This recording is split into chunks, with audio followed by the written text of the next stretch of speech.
Oh brother and sister, ఈరోజు దేవుడు ఈ వాక్యంతో మాట్లాడుతున్నాడు. నువ్వు కూడా నీ స్థలాన్ని వదిలేసి ఒకవేళ వేరే చోటికి వెళ్ళిపోయినావు అంటే కూడా ఈరోజు దేవుడు నీతో మాట్లాడుతూ ఉన్నాడు. ఓ బ్రదర్ అండ్ సిస్టర్, మనము శత్రువుని ప్రేమని చూసి ఎన్నోసార్లు మనం మోసపోతూ ఉంటాం. వాళ్ళు పెట్టే తిండిని చూసి ఎన్నోసార్లు మనం మోసపోతూ ఉంటాం. ఆ తిండిని చూసి, ఆ ప్రేమని చూసి మనం ఏమనుకుంటాము అంటే వీళ్ళు మమ్మల్ని చాలా ప్రేమిస్తున్నారు అని అంటారు. ఓ బ్రదర్ అండ్ సిస్టర్, అన్నిటికీ వాళ్ళు స్థలాన్ని ఇస్తారు, కానీ మెయిన్ టైంలో ఎందులో అయితే మనం కూడా పాలు పొందాలా, ఇందులో మనం కూడా ఒకటై ఉండాలా అని మనం ఎప్పుడైతే పోతామో అప్పుడే వాళ్ళు నిజమైన రూపం బయటపడుతుంది. అప్పుడు వాళ్ళు మనకంటారు, నువ్వు మావాడు కాదు అని అంటారు. ఓ బ్రదర్ అండ్ సిస్టర్, ఇలాంటిది మనతో చాలాసార్లు జరుగుతుంది. నాతో కూడా జరిగింది, మీతో కూడా జరిగి ఉంటుంది. మీరు వాళ్ళ ప్రేమని చూసి ఎంతో మోసపోయినారు, వాళ్ళు పెట్టే తిండిని చూసి మీరు మోసపోయినారు. కానీ ఎప్పుడైతే నువ్వు మావోడే కదా అని అనుకొని ముందుకెళ్తే వాళ్ళంటారు నువ్వు మావోడు కాదు అని. ఓ బ్రదర్ అండ్ సిస్టర్, దేవుడు ఈరోజు ఈ వాక్యంతో మనతో మాట్లాడుతున్నాడు. కష్టమైన ఎట్లాంటి పరిస్థితి అయినా సరే కానీ మన సంఘాన్ని వదిలేసి వెళ్ళిపోవద్దు. మన సంఘాన్ని ఎప్పుడైతే వదిలేసి వెళ్ళిపోతామో మనం అనుకుంటాం ఆ సంఘస్థులు మనకు ఆదుకుంటారు అని. కానీ అట్లా జరగదు. వాళ్ళు రాణిస్తారు, ప్రేమిస్తారు, కానీ నువ్వు మావాడు కాదు అని చెప్తారు. ఓ బ్రదర్ అండ్ సిస్టర్, అలాగే ఆఫీస్లో కూడా మనం ఎంతో సమస్యలు గొడవలు అయినప్పుడు అది కావాలని మనము ఆఫీస్ని వదిలేసి వేరే ఆఫీస్కి వెళ్ళిపోతాం. కానీ నువ్వు ఆఫీస్ని వదిలేసి ఆ ఆఫీస్కి వెళ్ళిపోయినావు అనుకో, అక్కడ కూడా కొన్నిసార్లు వాళ్ళు నిన్ను కలుపుకోరు. ఎందుకు అంటే నువ్వు మావాడు కాదు అని అంటారు.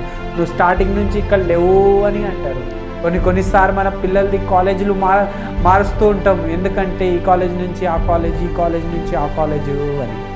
ఓ బ్రదర్ అండ్ సిస్టర్, కొన్నిసార్లు స్కూల్ మారుస్తూ ఉంటాం. కొన్నిసార్లు మనం ఉండే స్థలాన్ని మారుస్తుంటాం, ప్లేస్ని మారుస్తుంటాం. ఎందుకంటే కొంతమందితో మనకి పడతలేదు అని. ఓ బ్రదర్ అండ్ సిస్టర్, కష్టమైన బాధ అయినా సరే కానీ మనం ఏదైతే ప్రార్థన చేసి దేవుడు మనకు ఒకవేళ ఇచ్చిందనుకో, ఆ స్థలంలో నీకు కష్టమో బాధ వస్తుంది అంటే అది దేవుని చిత్తమే. నీకు నేర్పియడానికి, సహనం నేర్పియడానికి, ఓపిక నేర్పియడానికి, ప్రేమని నేర్పియడానికి, సహించడానికి, నువ్వు నేర్పియడానికి దేవుడు ఆ స్థలాన్ని నీకు పెట్టి ఉన్నాడు అని. ఓ బ్రదర్ అండ్ సిస్టర్, ఒకవేళ నీకు ఉండడానికి స్థలాన్ని ఇచ్చినారు, ప్రేమని చూపించినారు, భోజనాలు పెట్టినారు, కానీ వాళ్ళు నీకు వాళ్ళతో పాటు కలుపుకుంటలేరు అంటే కూడా అది దేవుని చిత్తమే. ఎందుకంటే నువ్వు తిరిగి మరీ ఇంటికి తిరిగి రావాలా అని, నువ్వు తిరిగి నీ సంఘానికి రావాలా అని, నువ్వు తిరిగి మళ్ళీ దేవుని సన్నిధికి రావాలా అని. ఓ బ్రదర్ అండ్ సిస్టర్, దావీదుతో ఎందుకు అలా జరిగిందంటే దావీదు రాంగ్ ప్లేస్లో ఉన్నాడు. దావీదు ఫిలిస్తీ దేశాల్లో ఉన్నాడు. ఫిలిస్తీన్లు ఏం పెట్టినారు అదే తిన్నాడు. ఫిలిస్తీన్లు ప్రేమ చూపించినారు, నిజము అనుకున్నారు. ఫిలిస్తీన్లు తినడానికి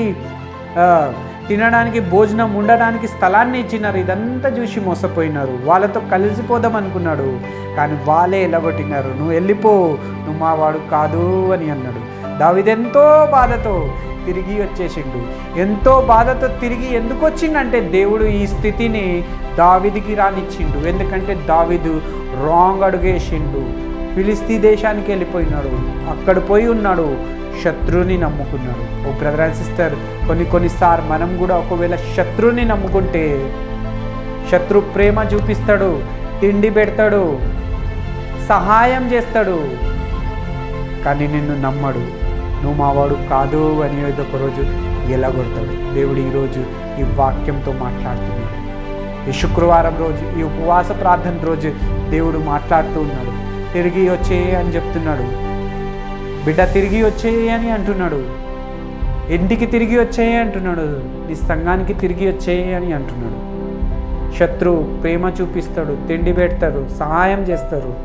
ఆ ప్రేమని చూసి నువ్వు మోసపోవద్దు అని. ఏదో ఒక రోజు నీకు వాళ్ళు ఎలా కొడతారు, నువ్వు మావాడు కాదు అని చెప్తాడు. ఆ రోజు రాకముందు నువ్వు తిరిగి ఇంటికి వచ్చేసేయి, సంఘానికి వచ్చేసేయి. దేవుడి వాక్యంతో మనతో మాట్లాడును గాక. God bless you.